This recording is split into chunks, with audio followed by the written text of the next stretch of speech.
Hi everyone, and welcome to another special episode of the Highlights from Ukraine podcast. As you know, our regular episodes provide you with a daily portion of top news stories from Ukraine in a very short format. But in our long talk episodes, we invite guests to get into details of some of the aspects of the war and people's life during it. Today we are talking about Ukrainians who were forced to stay abroad due to the full-fledged Russian invasion of Ukraine. Our guest is Anna Gordiichuk, comms and creative industries professional who spent more than a year in the UK because of the war, but decided to return before it ends. Also, what's especially dear to me, Anna is a fellow dog owner. Her Maltipoo, Princess Grace, is with us in studio today, so possible barks you may hear are no special effects. Hello, Anna. Thank you for coming and agreeing to talk about your experience, which I understand wasn't pleasant. Hi, Artem, and thank you for having me here. So, Anna, let's probably start from the top, from the time when the invasion started. Where were you when Russia full-fledgedly invaded Ukraine last year on 24th of February? It may sound ironically, but I already stayed in the UK because I had a gap in my project, between my projects, and I finally had a chance to take a vacation. So I went for holiday in the UK, and I was supposed to stay there for 2 weeks. And I had the flight back from London to Kiev on 26th of planned. It was planned on 26th of February. And as you can guess, I didn't come back. Well, yeah, that probably wasn't something you were expecting from your holiday, for sure. No, okay, how did you find out about that aggression started, that the invasion started, basically, on the morning of 24th? I would say that the week before the invasion was pretty intense in the media about all those news, and especially in the British news, it was booming. How many soldiers, Russian soldiers, staying next to the Ukrainian border, about weapons, that they supply weapons to Ukraine, and what scenario may be, and all those interviews. So it was, people paid attention in the UK, they paid attention to this. So I already was not calm, for sure, and I was having actually really bad dreams, especially this week before the war.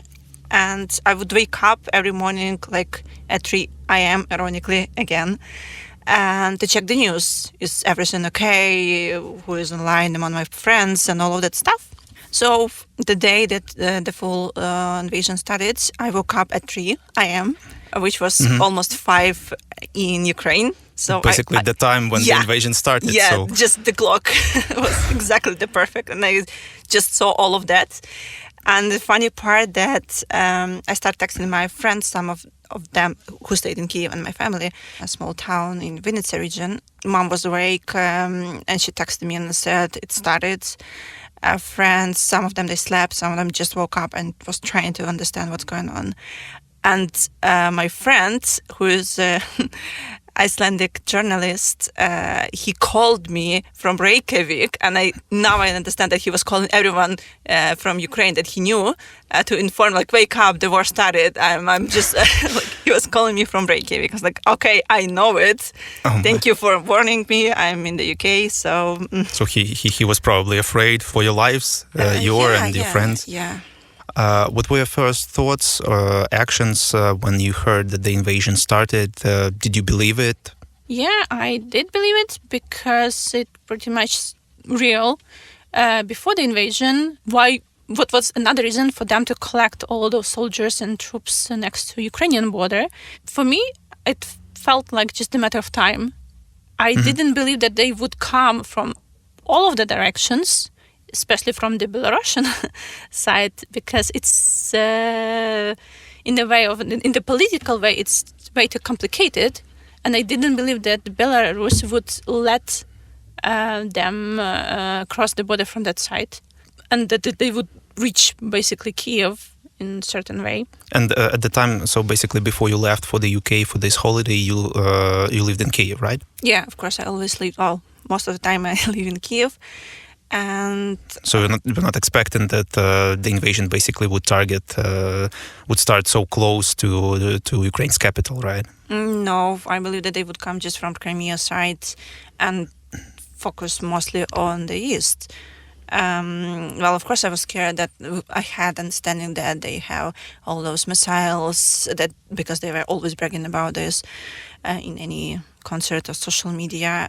I imagined that they would try to hit some targets in central Ukraine or Kyiv, but not to come to Bucha, Hostomel, and Brovary and other towns next to Kyiv. Yeah, well, that was, of course, a surprise, I can imagine. So you mentioned that you've been on holidays to the UK.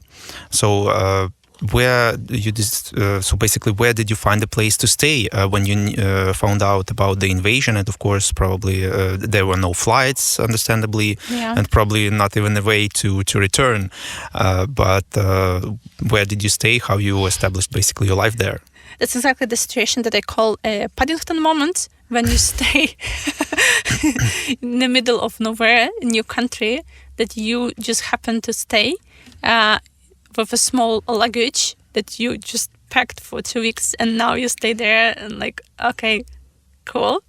What should I do next? But at that moment, like the first week, I of course didn't know that the UK would open the borders, let's call it open the borders, and create all those programs for Ukrainians, for Ukrainian refugees. And since I had my visa open and it was open till June, July, so I could legally stay in the UK.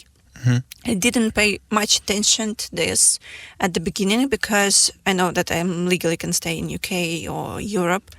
And after spring, summer, I should choose my way where I can be, where I can live or find hostage, let's call it. But then the UK, they decided to support Ukrainians and Ukrainian refugees, and they created these programs for Ukrainians who can find sponsors in the UK and for families. Homes for Ukrainians. Homes for Ukrainians program. So, and I applied.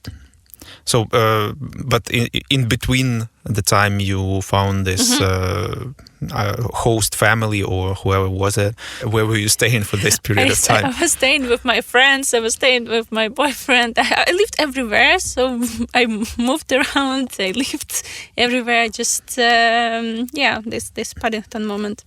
Oh, well, yeah, I understand. Yes, that's nice that in London there actually I have friends. There is a community, and they're pretty much like not the biggest one, but you mean the Ukrainian community? Ukrainian community, but really like helpful. Everyone's open. So, of course, in the moment, a few days, people created many groups. How to support Ukrainians?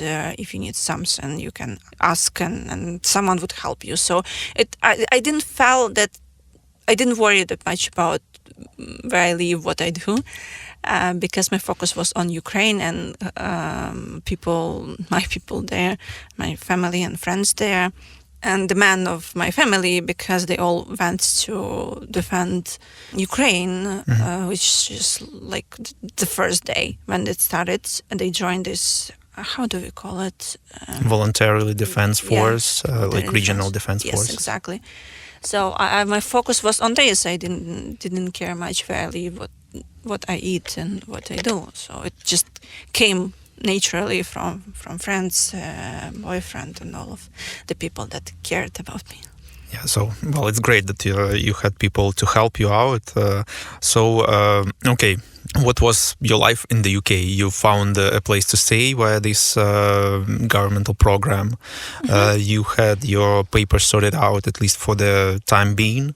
So you've already mentioned that, as far as I understand, you followed closely what was going on in Ukraine. How your day looked like. What were you doing? What were you thinking, feeling? I would say for the first few months, I was trying not to stay calm, more or less, keep my sanity, because all those you see, like literally the fight for Kyiv, battle for Kyiv, and you follow all the news, you know, more or less, you know where your friends and relatives are, and they were all there involved. So my day was basically like this spring/summer. Was just wake up to check, call everyone to see what's going on, and basically live with all those emotions that I believe every Ukrainian had to live, no matter where he or she stayed. And it was tragic I believe for everyone. I'm telling this because I believe those feelings are not unique for me. It's like more or less every Ukrainian feels the same about the news and all those horrible atrocities that you can see every day. So I was trying to live with this and more or less be functional, like eat, walk, take a shower. This condition, I would say, is close to depression, but it's because you don't have enough energy to take care of yourself the proper way. But the reason is really measurable and you can describe it. The reason is because there is a war in your country and your people are dying, and you react on this. You don't need much therapy to recognize this problem, and you just can name it. So I lived with this for quite a long time, but I was trying to be normal, like meet friends, talk. But of course, if you meet a Ukrainian friend, you talk about this. Even if you meet a foreign friend, you're trying to explain what's going on in Ukraine, what's going on with you, how you feel, and it's still you live with this concept of war in your head, even when you're abroad. So you basically felt like a need, to represent your country's case, even while abroad, like you said, talking with foreigners. I believe that Ukrainians who are abroad, staying, living, doesn't matter how long, they all are Ukrainian ambassadors, and they need to spread the word about this. And it includes like going for some demonstrations, protests, or marches to support. You bring this part of Ukraine with you, and you need to talk about this, even when you cannot or you don't want. You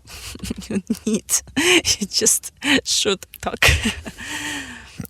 Okay, so you already mentioned that there were quite a small but still Ukrainian community in London. I believe with the start of the war, with millions of Ukrainians leaving the country, fleeing the country as refugees to the EU, and after that to the UK as well. How basically has changed, the landscape of Ukrainians in London and in general in the UK? What have you seen? I believe that because I spent 2 weeks before the invasion, and there was like this pivot moment, let's call it like that. And then when the invasion started, landscape, as you said, changed because I could recognize Ukrainian flags in the neighborhood in London, in Greenwich, where I stayed, like many of them, just balcony or window. So people raised their voice and said, okay, I'm Ukrainian and I support Ukraine, or even if I'm not Ukrainian, I support Ukraine. I just place this flag on my window, so my political, probably as human position statement is up, so you can see that I support Ukraine, and it was visible. Plus, there were actually many protest demonstration in central London, and many people went there, like Ukrainians with some agenda, with some messages. You mean including refugees, right? But okay, this wave from Ukraine, refugees that went for Homes for Ukraine program, they arrived, the first ones probably in April. So they needed to sort out the paperwork, receive permission, and only then... Because the UK, they open... just to mention to our listeners, so basically the situation is that in order to travel to the EU, Ukrainians don't need any visas. We have a visa-free regime, but for the UK, the situation is different, for the US, Canada as well, because Ukrainians need to apply for visas, and even in situation of war, they still needed to sort out some paperwork, apply for this program in order to cross the border, right? Yeah, actually, it's it's not that easy if you just go there alone and you need to find a sponsor in the UK who can help you with home and support you for a while. I mean, not financially, just mentoring, I would say. You need to find this person, you need to apply, this person has to apply, you need to apply, you apply for visa, and it takes 2 months or maybe a bit. Yeah, so basically like a UK-based person, whatever nationality or whatever, he or she can apply to host Ukrainians, and Ukrainians can apply to basically come as guests to the UK, right? And if it's a match, then you can proceed with... So the British person hosts a Ukrainian or Ukrainian family for at his or her house for 6 months. No payment because the government covers this, and then if it works, they can prolong this living. There is another program that if someone Ukrainian has a relative in the UK, they can apply for a family program. So basically, like family reunion. Yeah, so basically they arrive to their family members. Yeah. So, but still, this process takes some time, and when I applied, for example, this program was open in March. I applied, I got my documents maybe late April sorted. So when this wave of Ukrainians came, so Ukrainians became more visible because British people, sponsors, they were welcoming Ukrainians, so they would place, most of them, they would place flags on balconies so you can see either there is Ukrainian family or Ukrainian family that lives there because the British person hosts them. So basically, as a Ukrainian in the UK, you felt like, let's say, the general support of the UK society for Ukraine? It looks like it doesn't change much, but the person who is lost in the UK and you see those flags and you see the support, the moments when you're really down because of another wave of news, it helps you. Of course. Yeah, so... Okay, so you mentioned the people were coming since April. They were staying with the UK families. You said already that there was a support.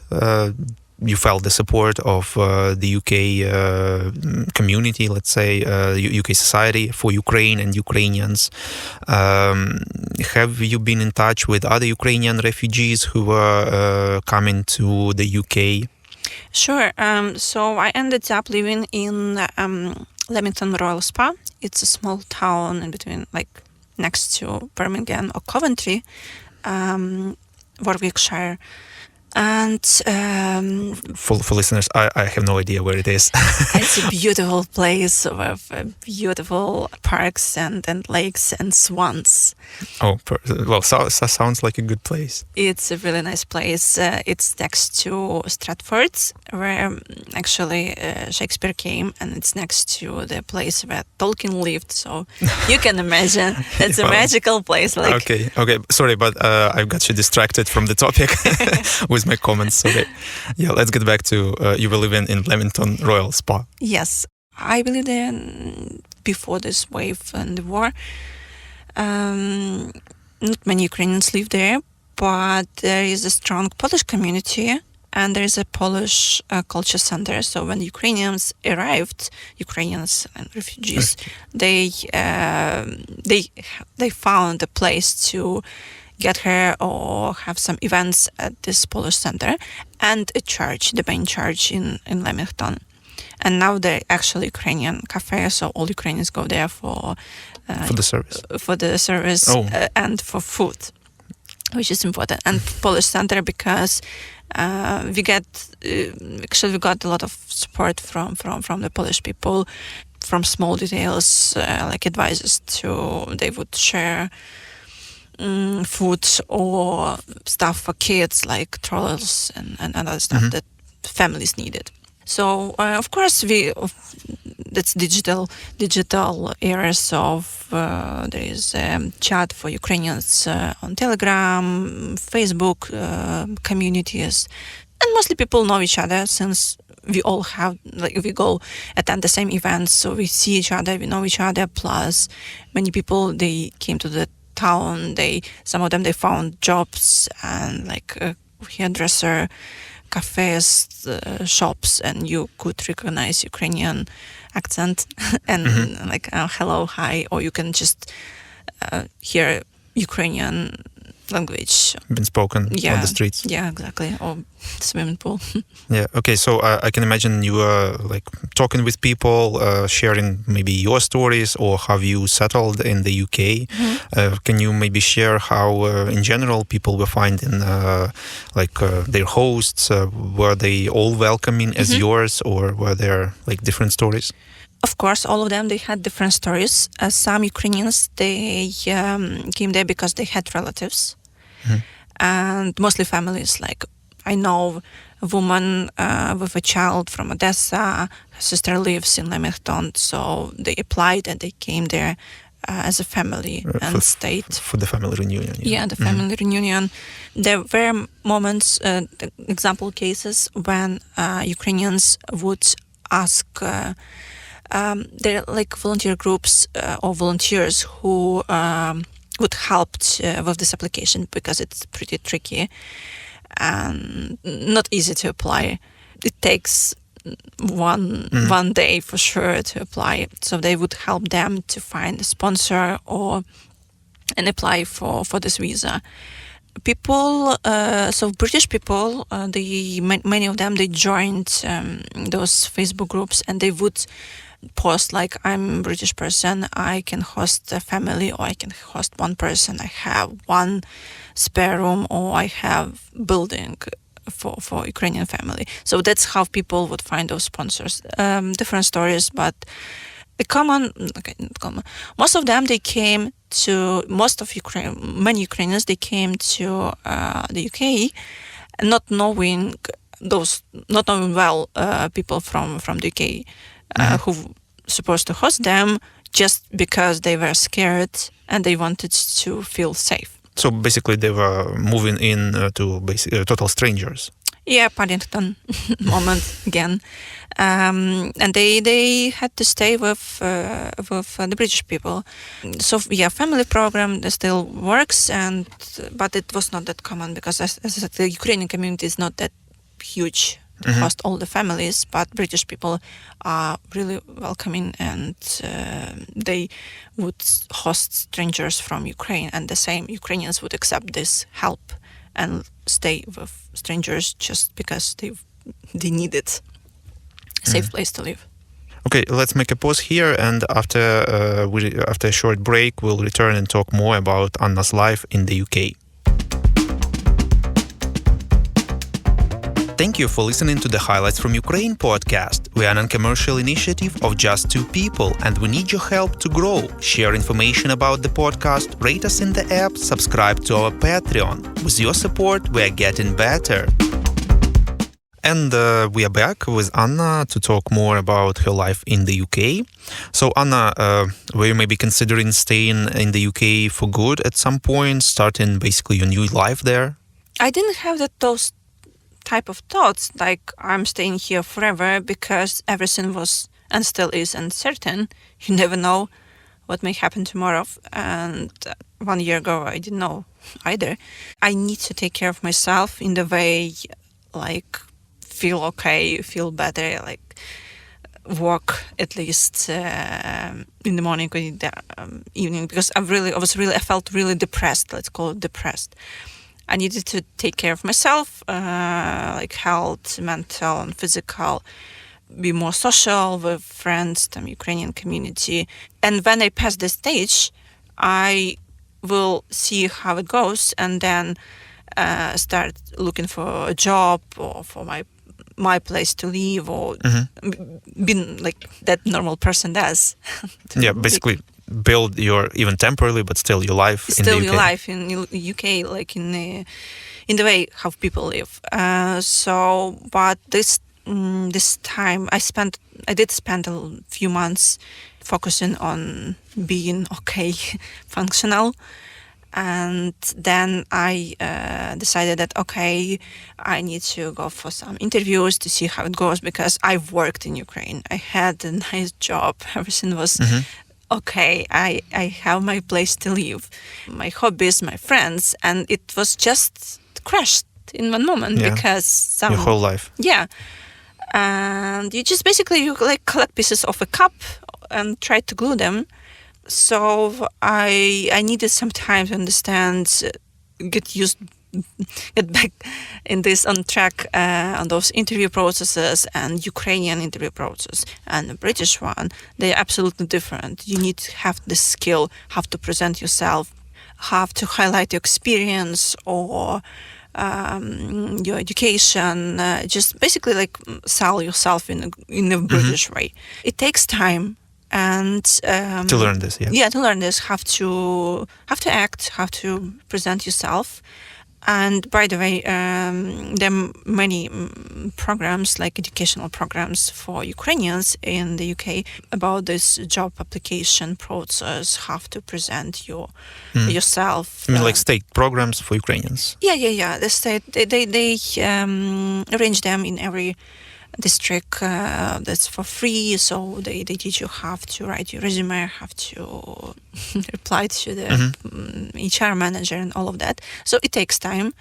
I took this time. That you heard, Grace. Finally. Like I said, those are no special effects. We have a beautiful multi-poo Grace with us today in studio, so that's her. Been protective for her family. So it took time, but I really appreciate this experience. It's unique. And if you mean the experience of like applying, learning to apply for a job abroad. Exactly. And plus it brought me to another community, young Ukrainians, mostly like my age, more or less, who were still trying to find a job in London or some other places. We would share this experience, like with every interview, what happened, what case it was, because like it was like cases, like lessons learned from the interview, from the others and from your experience. Which was great, but it actually takes a lot of time. This application process, 6 months. It could take 6 months for you to find a job. Well, yeah, that's no easy treat. So you've already mentioned this program for Ukrainians, right? About these interviews, but more generally, of course, not every Ukrainian knows English, but I can imagine not every refugee knows English, especially on the level to be like fully integrated into the British society. So were there any programs, local or national, for Ukrainian targeted at Ukrainians to let them learn English? Yeah, sure. First of all, when hosts, like British person, host a Ukrainian refugee, it's kind of predictable that this person would help with some basic stuff, like to show where is the grocery store or clinic, and so the host supposed to integrate Ukrainian refugee into this society on the basic level, like have to survive and feel okay. Plus, Ukrainian communities, as I said, they help a lot. And every council in a town or district, they have English classes for different levels. So you can join them for free and learn English.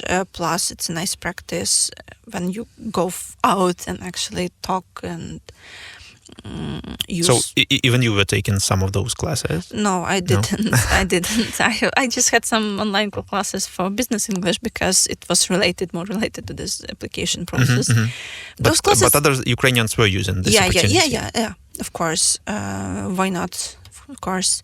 And in the UK, they have a really decent system with these job centers. When you go there, basically, and you say, "Hi, I'm Anna. That's my CV.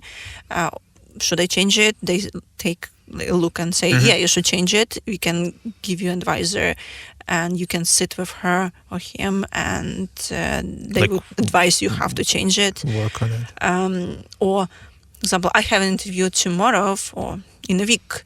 Could you help me with, my wardrobe? And the department of people that can help you to get some decent wardrobe for this specific interview. So they counsel you, they advise you. You just need to follow and stick to the system. So it's quite helpful. I understand. Also, so you several times mentioned that you felt almost as depressed, like on the brink of depression. Whether have you thought help there? Were there any opportunities targeted, especially the Ukrainians? I don't know, state, national, local programs of mental support. Yeah. So in the UK, when you arrive there, you should it's not apply. It's basically go to the clinic and to get your doctor, like a family doctor.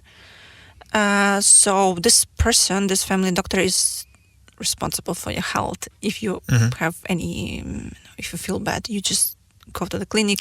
Both physical, mental, yes, as well. Yeah? Exactly. So this person consults you, and you just share all this your bad feelings or whatever is going on with you. You just go there, you share and say, okay, I feel depressed. Can you help me with this? Maybe I need some pills for sleep, or I need Probably to talk with someone. They of course can't help with the reason for this depression, but still. They just can help you the way they can. So, but still, UK can help, and they do help with. They do help a lot with armored vehicles, with tanks, with missiles. So maybe in that way they do help Ukrainians with depression. Yeah, we appreciate this, and we expect more. Please hear us. Yeah. Sorry, I've got you distracted again. No, that's a good point, actually. I can mention this again. Help us, please. We appreciate your help. So, you just go there. I was trying to...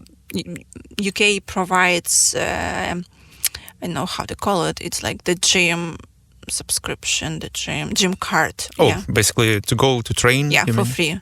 Oh. So you have this list of some classes, a swimming pool. So, and I believe that it helped many Ukrainians. Even it was specially designed for Ukrainians. So it's not like for every UK person. No. This program, maybe they provide those cards for any other type of people who came. I don't know, but it's like a package for Ukrainian refugee, and this card was included. So, and many Ukrainians, as I know, my friends, they will go to the gym because it was the way to calm yourself, or just you go to a swimming pool or some yoga, stuff like that. And actually, in the UK, there are some Ukrainian projects, I would call it, like mental support that you can call. I guess they called Opora. So there's Telegram channel, there's some advisors, there's hotline you can call if you feel not okay. But it's in the UK, you mean, yeah? Yeah, it's specifically for the UK, but created by Ukrainians, I guess. Yeah, okay. So before we go on another short break, I have a final question, another question. As I mentioned, we have Princess Grace here with us, your dog, yeah? And as far as I know, you've got this dog in the UK. So what's the story behind this, if you can share? Yeah, that's my way to keep to deal with stress. To switch to another stress with a dog. So yeah, I always wanted a little fluffy creature, preferably a dog, in the shape of a dog, and I felt it was, I guess, February, and my boyfriend gave me her as a present, and I just imagine just sort of keep me okay, and that it works still. So she's your little mental helper, right? Mental support animal. Mental support animal, and the traveler quite a bit, because she traveled with you from the UK to Ukraine. And about that, we will talk after a short break.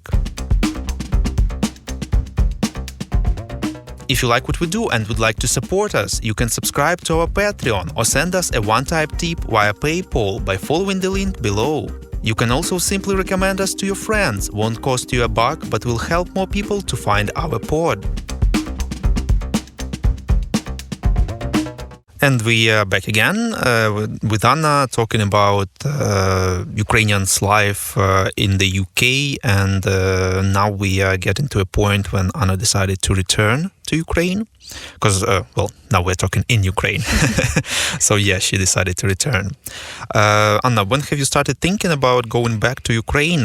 What was your motivation? I missed Ukraine, and it was not the first time when I lived abroad. I had experience living abroad 1 year in Iceland, but back then it was my choice. Mm-hmm. I wanted to go for a year abroad. I chose the country, I chose that program, that project that I worked. It was by my choice. Mm-hmm. And when I had some difficulties there, some troubles in Iceland, I always remember that it was my choice. The weather is not well. Well, you knew that was your choice, except leave. With the UK, it was different. I didn't choose this. I happened to stay in the UK, specifically in the UK, not even abroad, just UK, because it was just timing and it happened. Yeah, so basically it was by luck. someone's choice. And those someones, I mean Russians. Yeah. But I had decent life in Kiev, with, as I said, job, hobbies, my dance studio, my friends, my favorite places, restaurants and stuff like this. So I felt like someone chose this life for me, Mm-hmm. and it was bothering me on many levels. So basically, like someone took that opportunity to choose from you away. Yeah, exactly. So I really hate when people say that war is opportunity, because no, it's not. It's someone's decision to live this life like that, and it affects you as well, because this war is in your country. It's not an opportunity, and it's not an opportunity. By opportunity, you mean so people who says that basically it's an opportunity for Ukrainians to go abroad, and emigrate, establish their life in first world countries. Exactly. Like I even heard this from my friends. Like, but now you are in UK, so it's cool. Enjoy. Like, no. I could have chosen this life. Like, find a job, apply for some project, it doesn't matter. So to choose, that is luck, like happiness probably. But when the war starts in your country and you have to flee somewhere, it doesn't matter which country, it's not an opportunity, it's just the way you now live now. So, and I've really missed, so I felt like my life was disrupted. Mm-hmm. And I wanted to get back some pieces of this previous life. I understood that it would never be the same, obviously, because a lot of change in Kiev as well. But I wanted at least some pieces of decent life that I created for myself living in Kiev. So basically you decided to take your life under your control, right?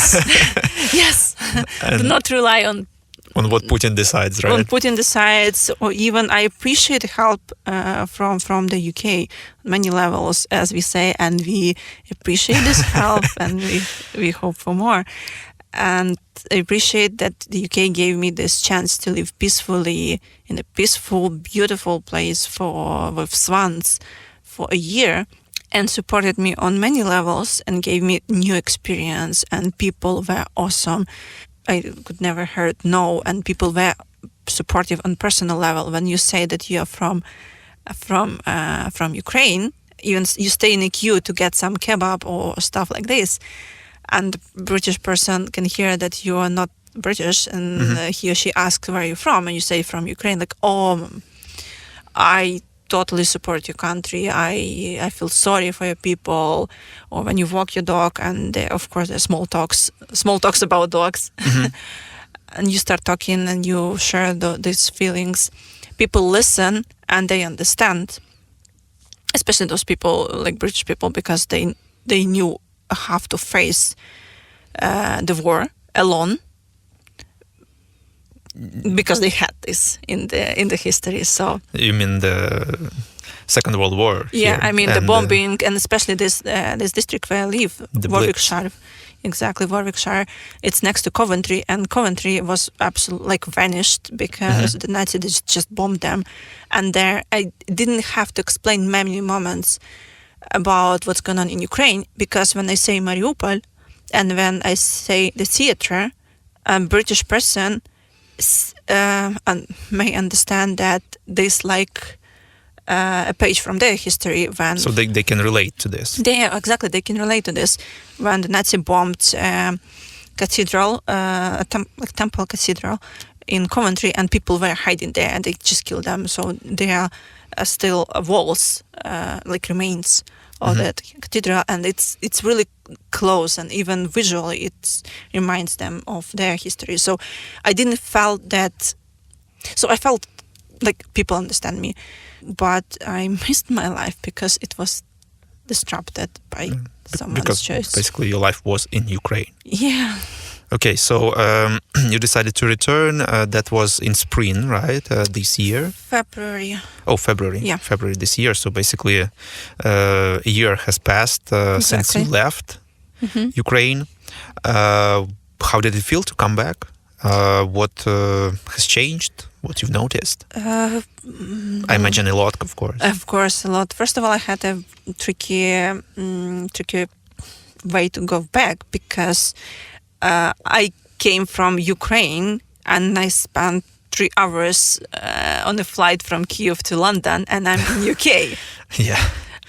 It took me 3 days to get from the UK to Kyiv, because I had to get... so since I was traveling with a dog, I could leave the UK only in a car physically with a dog. I could be in a car. So I need to drive from Leamington so to... So basically, I mean, you couldn't fly from the UK to Poland or some neighboring country? No. I went to the border that crosses with France, went on this... Under the channel, you mean? Train. Oh, train, so under the channel, yeah. Car goes just on the train, and this train just delivers basically to France. Then drive to Paris. From Paris, I had a flight to Poland, Warsaw.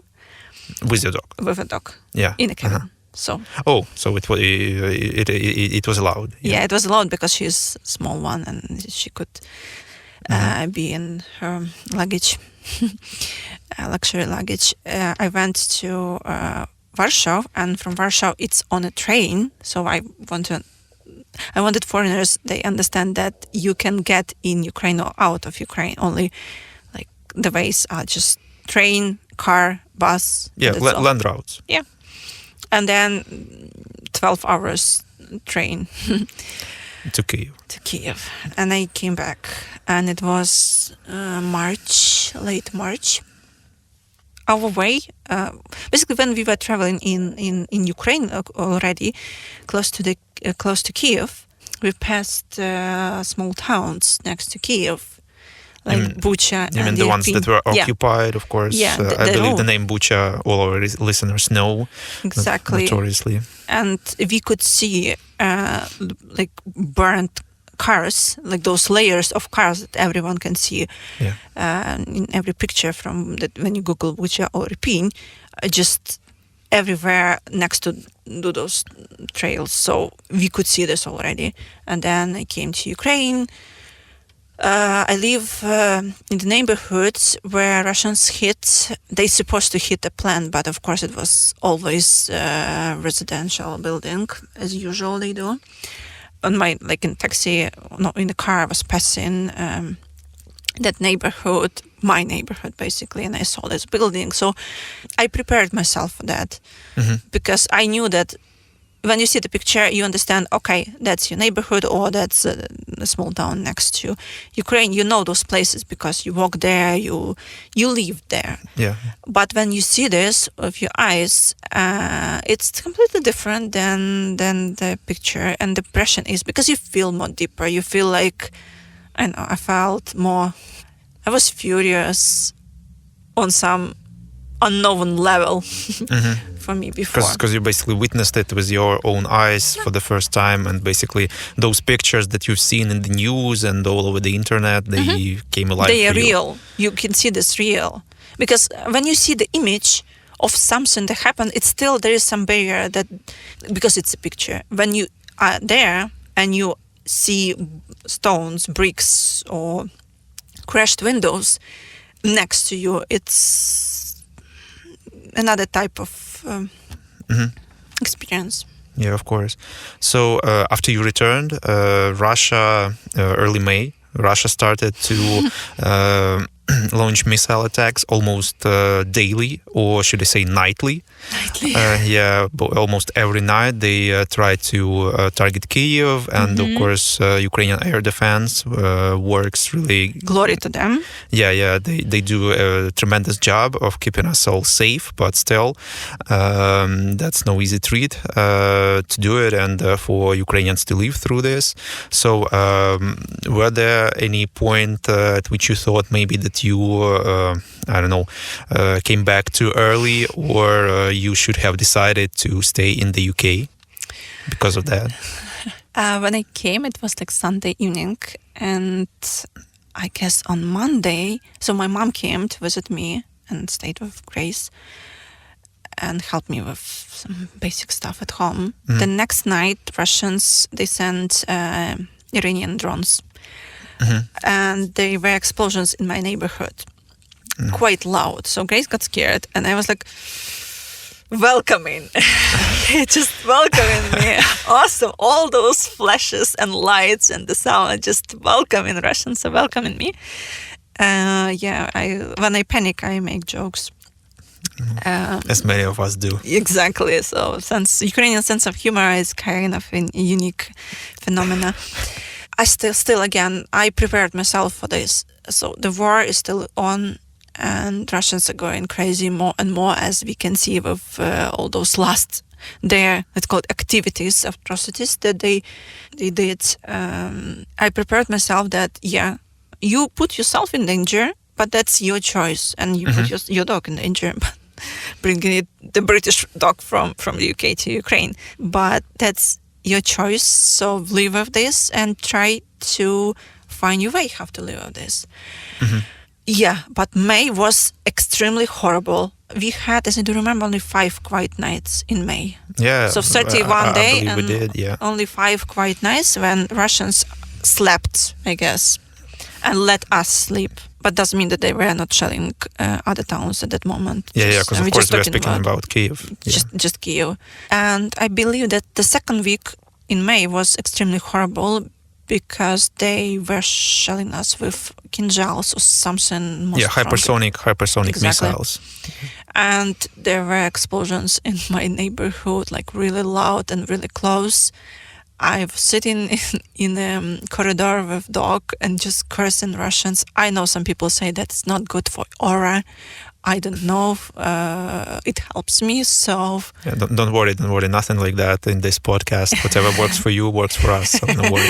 So that's my way. Just donate money.